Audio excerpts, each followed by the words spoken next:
Pianpian, welcome aboard to the show. So happy to have you today. Thank you for having me, Ari. So you finished your degree, keep me honest here, at Yale, an MA, and then you went down the path of kind of the traditional corporate America. I think you worked for GoDaddy, a few other places, and then you made the decision to go and become an entrepreneur. What was going through your mind as you made that decision? What pushed you to do that? I'm originally from China, grew up in the village there. And I grew up in a family where my dad tried to be on entrepreneur, failed a few times. And my kind of ancestors had businesses. So I think there's something in kind of there that I was always thinking about it. I was fascinated by the tech industry because I thought without internet, I wouldn't be able to apply to schools in the US from a village in China. So I became a product manager first, and I was on a visa. So led product team for a few years at big companies, and then I was thinking about starting a company at some point. And in the meantime, when I was a new product manager, I found it very challenging to connect well with my American colleagues and managers.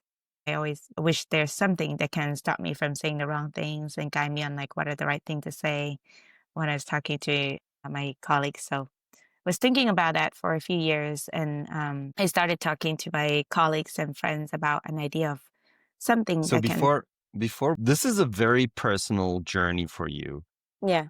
Tell me more about these challenges in communicating with your colleagues. What did that look like? How was that frustrating? Well, it was very painful. At the time, I didn't.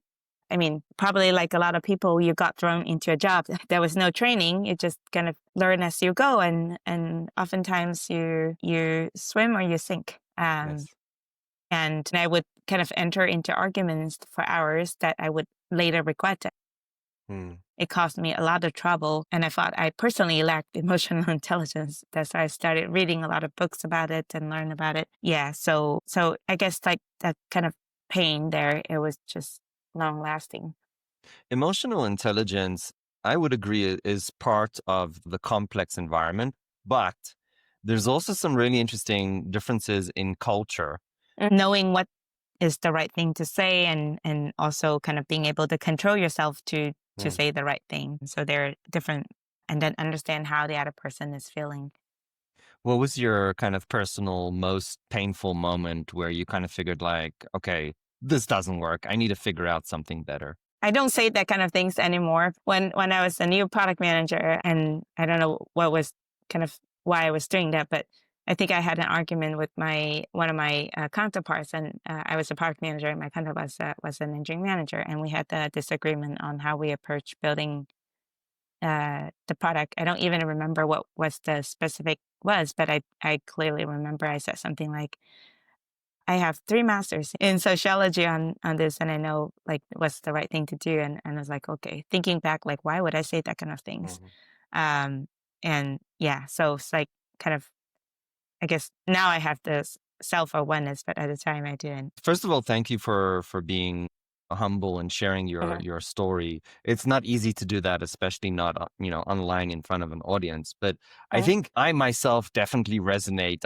I've said stupid things. I still say stupid things all the time. Just ask my mhm. wife; she'll testify to that. Yeah.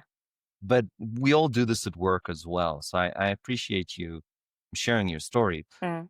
What did you, so from kind of this low point, what are the lessons that you learned? What are the techniques that you built? And how did you even approach learning these new skills?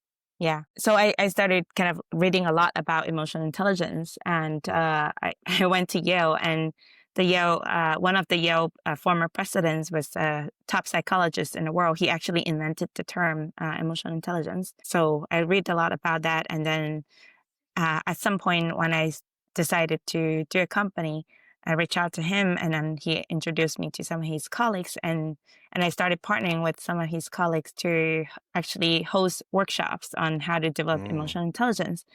So I also learned a lot from those experts, and we started doing things like doing deep breathing and kind of paying attention to your own feelings and try to kind of ask open-ended questions to understand the other person's feeling better. Kind of different techniques on being grateful, kind of doing grateful journaling, and kind of talk I, on purpose. Yeah, all those you're things. saying so many important things. Mm, I want to stop you so we can kind of touch on them one on one. So you talked yeah. about paying attention to your own feelings. You talked about Mm, gratitude or being grateful. You talked about journaling. Let's talk about those three. So why is it important when you're kind of interacting with other people to pay attention to your own feelings? Like, okay, you have mm. feelings, but what does that got to do with anything? So there are four parts of emotional intelligence. I mean, there are different school of camps, but uh, the one that the expert that I work with, there are four pieces. One is sensing and detecting emotions. Second piece is understanding emotions, and then the third piece is managing your own emotions, managing your behaviors to kind of adjust your emotions, and then the fourth piece is managing and changing your behavior to try to change other people's emotions. So there's always like a interaction between you and other people. It's not just a one size thing. Now, I mean, it's even if when you're not interacting with other people, it's still very important to understand your own emotions. Otherwise, like you can't, if you don't understand what it is, you can't do anything to adjust it and change their Right. behavior. So other techniques that we try would be kind of practice talking through some very challenging situations and see how you can kind of narrate it and then talk through it with other people. So kind of practicing handling both negative and positive triggers.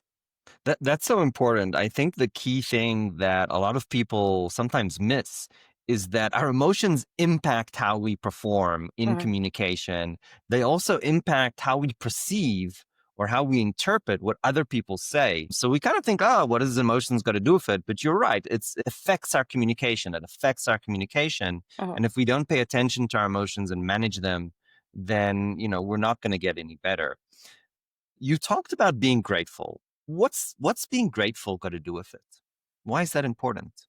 It's one of the techniques for kind of, it's part of the mindfulness practice is to a way to handle stressful situations. I mean, even if you practice a lot, like when we get into stressful situations, like we're still nervous. I think I'm a little bit kind of nervous because I'm in a recording, but so being grateful is one of the techniques to kind of mindfulness practice for you to develop the muscle to manage your own emotions. So it's not going to be immediate, but it's a gradual thing.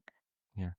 I'll tell you a very short story about being grateful from that I experienced, and I'll do it very shortly. My son was being bullied at school, Oh, and that's I fine. told him, give your bully a compliment every day. Oh my. Now, this broke my son because the idea of giving his bully a compliment was, he started crying when I told him Uh-huh. this.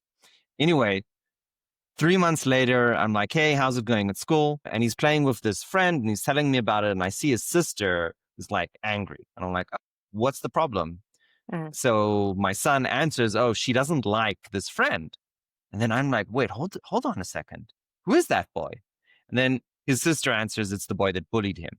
mm. So through this process of giving compliments or being grateful, he turned a bully into a friend.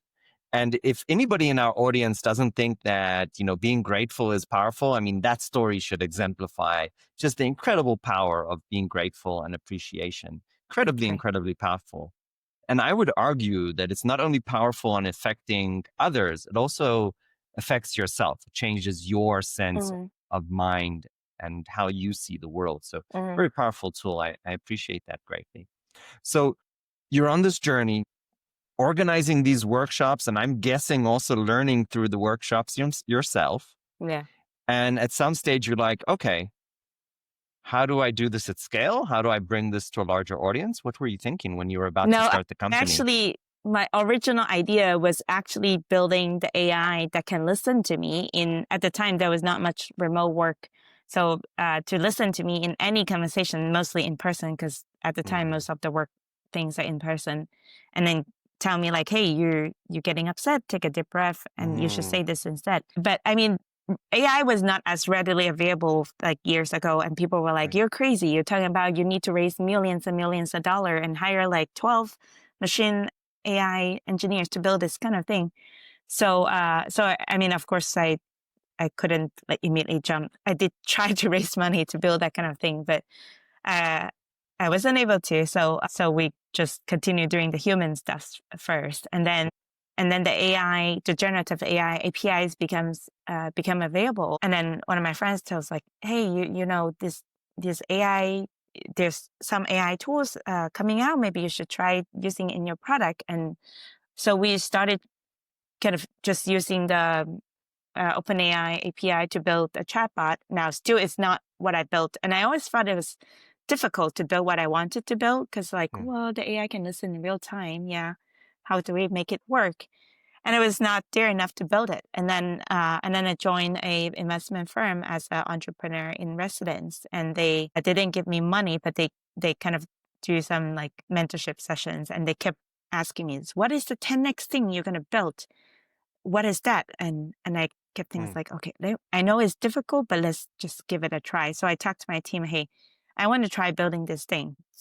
Not sure if it's gonna work, but let's try building it. And we make it working. And even like I was at the Dreamforce uh, conference last week, and even people mm, who know about these tools, when I tell them, hey, our AI can listen in conversations and calls live, and then give you like could be in sales or customer success or any conversations yeah. live. Right now, starting with virtual conversations like this, give suggestions on what are the right thing to say, and they're like, uh, real time. I was like, yeah, real time. I was like, wow, never heard of anything like this. So it's a new concept, and yeah, I'm glad that we make it working. Now there's a lot more work to do. No, absolutely. I mean, it's funny. There's a very famous saying that the future is here. Mm, It's just not evenly distributed, right? So if you're on the cutting edge of technology like yourself, you're aware of, what Anthropic and OpenAI have brought to the market. mm, But if I had to guess, most of the general population don't really understand what it can do. And then, putting companies together that are really leveraging and taking AI to the next level, which is what you're doing, can give it capabilities that ChatGPT on itself just there's no way it can do it, right? And so that's pretty amazing. I have a question to you. When you look at the future, right? 5, 10 years into the future, companies doing exceptionally well. person.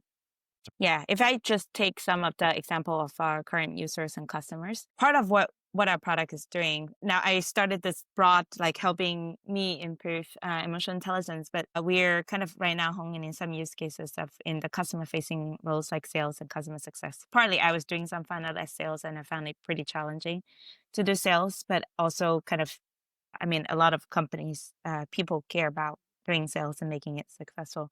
So some of our customers are, for example, like junior salespeople. They don't have a lot of experience. They just started. Sometimes they are not even native English speakers. They might be located in other countries or could be in the US too. And and their leaders don't have time to coach them all the Mm, time, and their leaders don't have time to be in every of their call or listen to every of the call to guide them on like, hey, at this moment this is the right thing to say. They might give them some general guidelines, but still have to figure it out. Now, some of our users, they our product is very helpful for them in terms of that the product can give them at the moment guidance on at this moment this is how the other person is feeling, and this is the right this is the right questions to ask, or this is the right thing to say at the moment. So figure out when to say what at the right time is challenge for them. But without AI, it's almost like they are bringing their sales coach with them in every call, and we can make them immediately be like a star performer in what they do. So this is just the sales. Now we can expand to customer support, and we can expand to kind of internal employee manager communications, and a lot of could be later expanding to kind of doctors and patients communication and teachers and students, a lot of things. I appreciate you joining the show today. Thank you so much. No, thank you for having me over.